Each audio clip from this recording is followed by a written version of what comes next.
السلام عليكم ورحمة الله وبركاته. نحمد الله العظيم ونصلي على رسوله الكريم. أما بعد.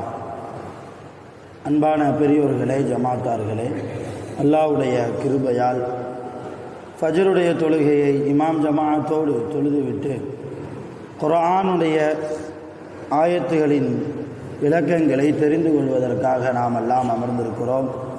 ரப்பு சுப்ஹானஹு வ தஆலா நம்முடைய எல்லா அமல்களையும் குறையில்லாமல் நிறைவாக முழுமையாக கபூல் செய்வானாக. ஆமீன்.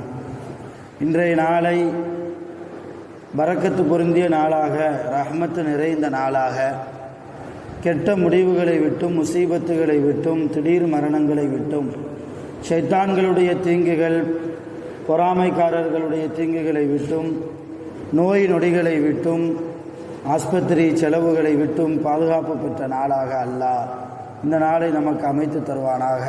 ஆமீன். அருமையானவர்களே, அல்ஹம்து சூராவில் 3வது வசனம், மாலிக் யௌமித்தீன்.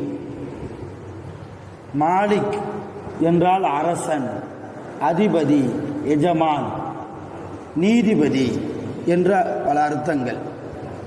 யௌமித்தீன் என்றால் இறுதி தீர்ப்பு நாள், அதாவது கியாமத்துடைய நாள்.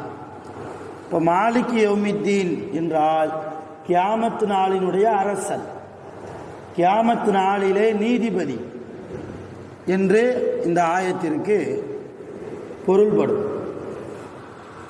அல்ஹம்து சூராவில் முதல் 3 ஆயத்துகளில், அதாவது அல்ஹம்துலில்லாஹி ரப்பில் ஆலமீன், அர் ரஹ்மானிர் ரஹீம், மாலிக் யௌமித்தீன், இந்த 3 வசனங்களில் அல்லாஹ் தன்னை பற்றியே சொல்கிறான்.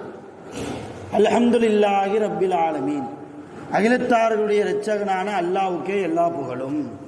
அர் ரஹ்மானிர் ரஹீம், ரஹ்மானான ரஹீமான, அதாவது அன்பாளனான அருளாளனான இரக்கமுள்ள அல்லாஹ்வுக்கே எல்லா புகழும். அடுத்து மாலிக் யௌமித்தீன், கியாமத் நாளின் அதிபதியான அல்லாஹ்வுக்கே எல்லா புகழும். இப்படி அல்ஹம்து சூராவில் மொத்தம் 6 வசனங்கள்.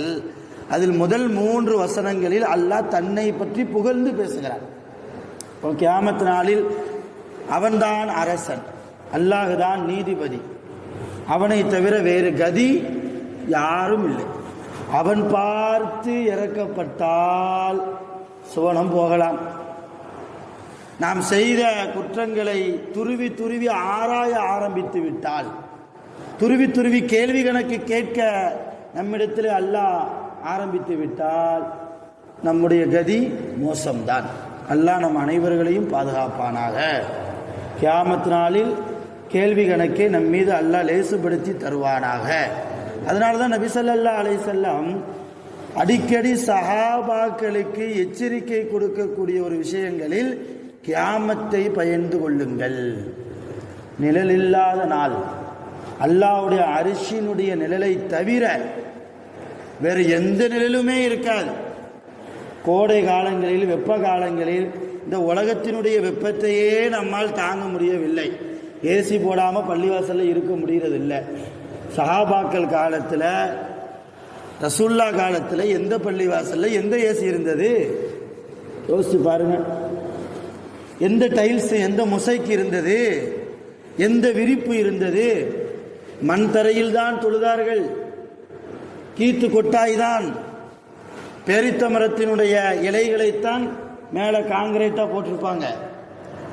கடுமையான வெயிலின் உஷ்ணத்திலும் கூட ரப்பை தொழுத சஹாபாக்கள். ஆனால் இன்னைக்கு ஏசி போட்டும் கூட பள்ளிவாசலுக்கு ஆள் வர மறுக்கிறார்கள், தயங்குகிறார்கள் என்றால் கியாமத்தை பயந்து கொள்ளவில்லை என்று அர்த்தம்.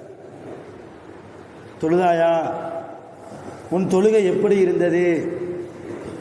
யாருக்காக தொழுதாய்? எதற்காக தொழுதாய்? தொழுகை விஷயத்திலேயே அல்லாஹ் இப்படி துருவி துருவி கேட்க ஆரம்பித்து விட்டால் கியாமத்தில் எங்கே போய் நிற்பது? நாம் எல்லாம் பேசுகிற நான் உள்பட ஈமான் யாரிடத்திலும் பரிபூரணமாக இல்லாத ஒரு மோசமான சூழ்நிலையில் நாம் வாழ்கிறோம். ரசூல் ஸல்லல்லாஹு அலைஹி வஸல்லம் ஒரு சம்பவத்தை சொன்னாங்க. கியாமத்தில் அல்லாஹ் ஒரு தொழுகையாளியை கூப்பிடுவானா. தொழுதையா கேட்பானா?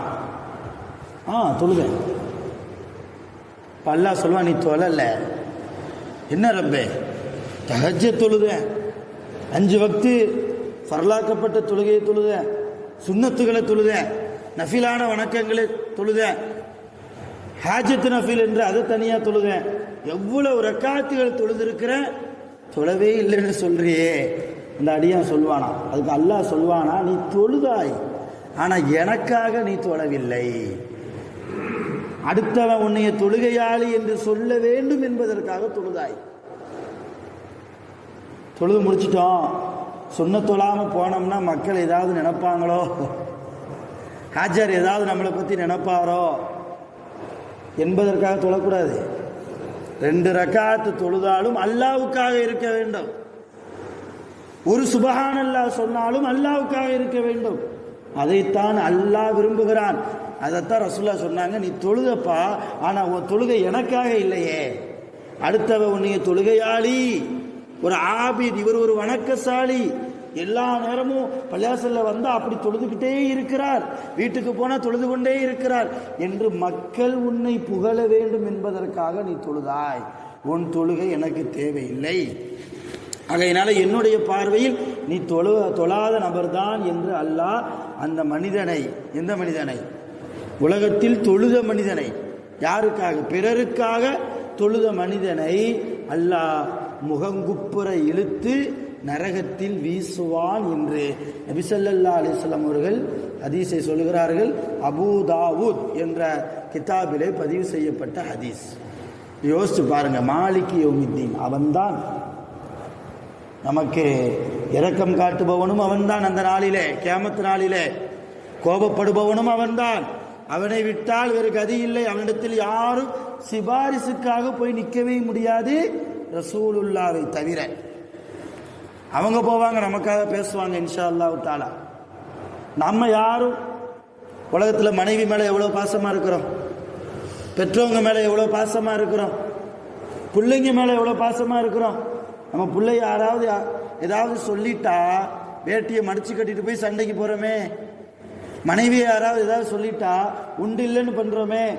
ஆனால் உலகத்தில் எந்த மனைவியின் மீது பாசம் வைக்கிறோமோ, எந்த பெற்றோர்கள் மீது அன்பாக, எந்த பிள்ளைகளின் மீது அரவணைப்பாக வாழ்கிறோமோ, அந்த பெற்றோர்கள், பிள்ளைகள், அந்த மனைவிமார்கள் கியாமத்தில் வந்து நிற்கும் போது நம்மளிடத்தில் வந்தால் நாம் விரண்டு ஓடுவோம். குர்ஆன் அல்லாஹ் சொல்றான், யௌம யஃபிருல் மர்உ மின் அஹீஹி வ உம்மிஹி வ அபீஹி வ ஸாஹிபத்திஹி வ பனீஹி.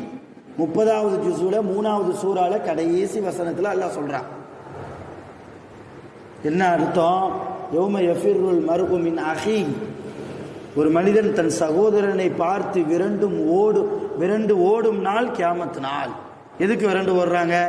நானே நன்மை கம்மியாக செஞ்சுருக்கிறேன், என்கிட்ட நன்மையை இவன் பிடிங்கிருவானோ, என்கிட்டயே எந்த நன்மையும் இல்லை, என்கிட்ட எங்கள் அம்மா பிடிங்கிருவாளோ, எங்கள் அத்தா பிடிங்கிருவாரோ, என் மனைவி பிடிங்கிருவாளோ, என் பிள்ளைகள் பிடிங்கிருவாங்களோ என்றெல்லாம் நினைத்து சுயநலமாக யோசிக்கக்கூடிய நாள் கியாமத்துடைய நாள். இன்னைக்கு வாயில் கிடக்கிறதையும் கக்கி கொடுப்போம் பிள்ளைக்கு, இல்லையா?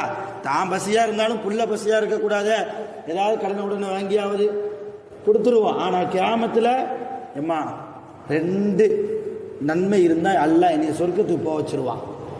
10 மாதம் சுமந்து பெத்தியே, இல்லையா? அந்த 10 மாதமும் நான் எவ்வளோ தொந்தரவு கொடுத்தேன், வயிற்றில் இருந்து எல்லாத்தையும் எனக்காக சகித்து கொண்டாயே.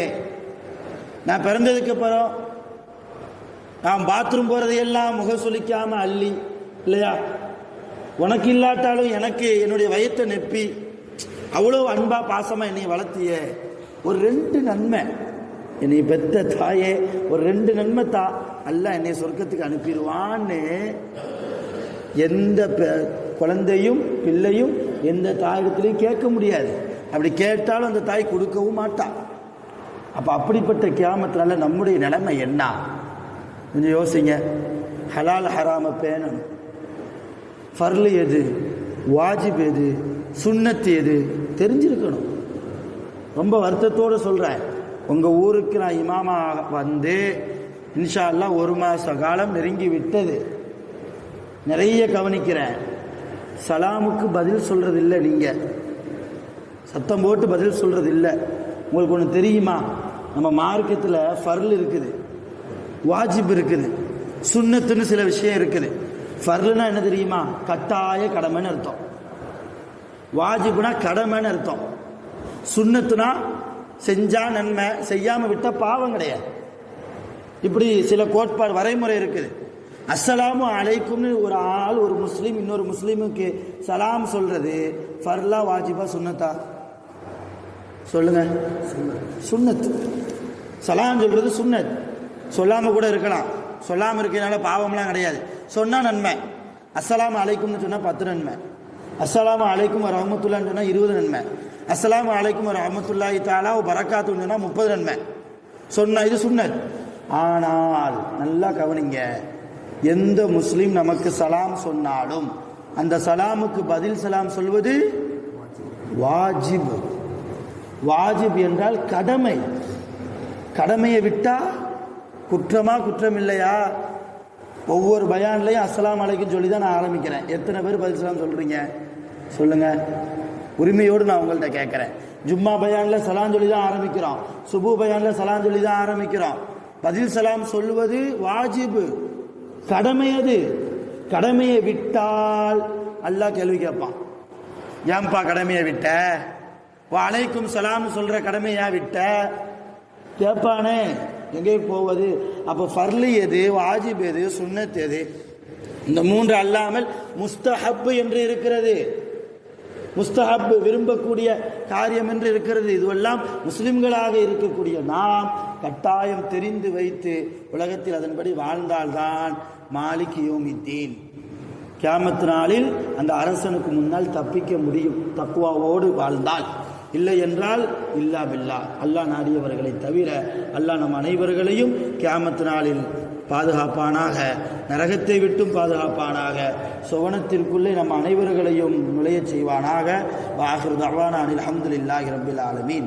சுப்ஹானல்லாஹி வ பிஹம்திஹி, சுப்ஹானக்கல்லாஹும்ம வ பிஹம்திக, அஷ்ஹது அன் லா இலாஹா இல்லா அன்த, அஸ்தக்ஃபிருக வ அத்தூபு இலைக். ஆமீன். சுப்ஹான ரப்பிக ரப்பில் இஸ்ஸத்தி அம்மா யசிஃபூன், ஸலாமுன் அலல் முர்ஸலீன், வல்ஹம்துலில்லாஹி ரப்பில் ஆலமீன். ஸல்லல்லாஹு அலைஹி வஸல்லம்.